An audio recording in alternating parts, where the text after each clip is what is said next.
कांच का सपना, रात गहरा, घर बूढ़ा, दीवारें सीलन से भरी, छत तपकी, टूटी खिड़कियां, चिराग मां संग रहता, पिता की मृत्यु, मशीन की आवाज, दीपक की लौ, उलझने, जीवन बंधा। चिराग का सपना था कि एक दिन अपनी मां को बड़ा सा पक्का मकान देगा, जहां छत से बारिश न टपके और रसोई में मिट्टी के चूल्हे का धुआं आंखों में न चुभे।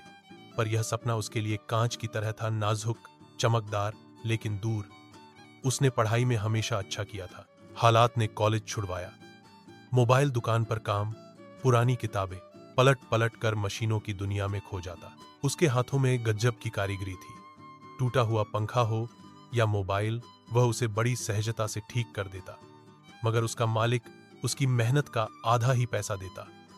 पड़ोस की औरतें जब भी उसकी मां से कहती कि बेटा बड़ा होने के बाद विदेश जाएगा और उनका भाग्य बदल जाएगा, तो मां बस मुस्कुरा देती और भीतर भीतर सोचती कि भाग्य तो अभी भी टुकड़ों में ही मिल रहा है। एक दिन मूसलाधार बारिश हो रही थी। दुकान के सामने से गुजरते हुए एक महंगे कपड़े पहने आदमी ने आश्रय के लिए भीतर कदम रखा।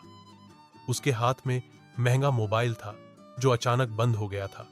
उसने हिचकिचाते हुए मोबाइल चिराग को दिया। चिराग ने ध्यान से मोबाइल खोला और कुछ ही मिनटों में उसे दुरुस्त कर दिया। आदमी दंग रह गया, बोला, अरे यह तो कंपनी वाले भी नहीं ठीक कर पाए थे।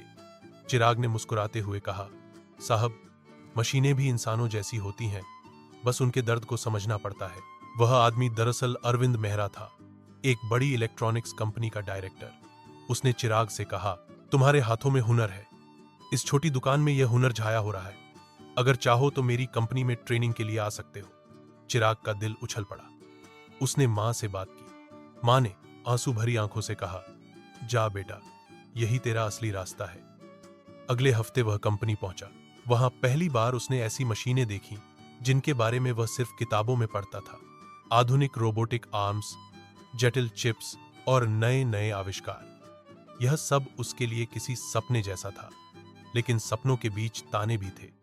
कुछ इंजीनियर हंसते हुए कहते, गांव से आया लड़का क्या समझेगा टेक्नोलॉजी, इससे तो स्क्रू ड्राइवर ही उठवाओ। चिराग चुपचाप सुनता, मगर भीतर कहीं आग जलती रहती।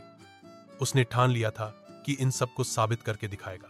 दिन रात वह मशीनों को समझने में लग गया। जब बाकी लोग छुट्टी कर जाते, वह लैब में बैठकर किताबें खंगालता और डिजाइन बनाता। धीरे धीरे उसने एक ऐसा पावर सेवर सर्किट बना लिया जो मोबाइल की बैटरी को दोगुना चलाता। अरविंद ने उसका मॉडल देखा तो हैरान रह गया। उसने कहा, यह तो हमारी रिसर्च टीम भी नहीं बना पाई थी। चिराग, तुमने कमाल कर दिया।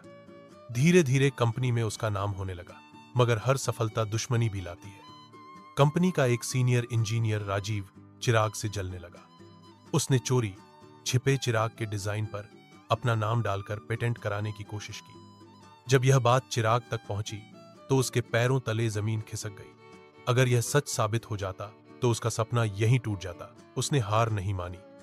पूरी रात उसने लैब की फाइलें खंगाली, अपने डिजाइन का डिजिटल टाइम स्टैंप निकाला और सीसीटीवी फुटेज जुटाया। अगले दिन कंपनी की बड़ी मीटिंग थी। राजीव गर्व से खड़ा होकर प्रेजेंटेशन दे रहा था कि यह उसका डिजाइन है।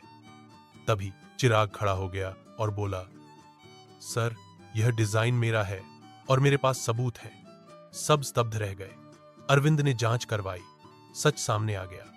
राजीव को तुरंत नौकरी से निकाल दिया गया और चिराग की ईमानदारी सबके सामने चमक उठी। कुछ ही महीनों बाद उसे प्रोजेक्ट हेड बना दिया गया। उसका आविष्कार बाजार में आया और छा गया। कंपनी ने खूब मुनाफा कमाया और चिराग का नाम हर तरफ होने लगा।